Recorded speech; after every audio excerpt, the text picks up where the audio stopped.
Hello, hello, hello. Good morning mga yang ko. May 1 na. Holiday ngayon. May 1, holiday. Labor Day, no ate? Tama ba? Meron tayong bagong recruit. Ito sa walking adventure, walking exercise natin. Ilang target mo ate na lakad? 10,000. 10,000. Ito naman, isa pang recruit. Kuyang Lawrence. Kuya Lawrence, ilan ang target mo today? Ako, mga minimum ng 3 ng 10 rounds para 3 kilometers. 3 kilometers. E di ilang step lang yun? Mga 6,000. 6,000. Pwede. Ako, same mga kuyang, 8,000 target. Kasi sila kuya doon, sila kuya nil ay nakaka 15,000 in one go. My target is 15,000 or more in 2 goes. Installment. Isa sa umaga, isa sa gabi. Ulit mga kuyang, i-report ko lang sa inyo, no? So, nakarating kami rito kanina, 9 o'clock. Iniisip ko, tirik na ang araw. Mahirap ng mag-walking dahil mainit. But, dito sa family park, sa dami ng puno, okay lang. Hindi mainit masyado. Dami kasing shade.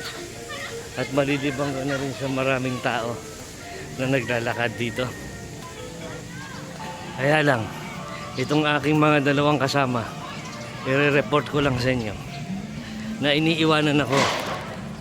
Ayan sila. Mas mabilis sila sa akin lumakad. Kaya hindi ko sinasabayan yung pacing nila. Nagka-cutting corners na lang ako pag may pagkakataon. But anyway, ako ay nakaka 6,375 steps na. Kaya konti na lang at ma-reach na ulit natin ang ating goal na 8,000.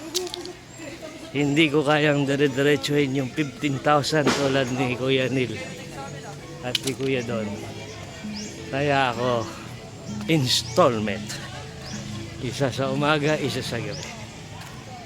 Pwede namang adin. 16,000 lamang pa ako nakuha. Dito nga pala, makakabisado ko na itong mga iniikutan ko. May bahay dito ng kalapate. Ayan o, nakakawala lang. Ito sila, mga kalapate. Ito yung sinasabi kong cutting corner. Si ate at si Lawrence iikot doon. Ako hindi na ako susunod doon. Malayo yun. Ito na lang ako. Shortcut. Kaya ko yun. Itong dalawa.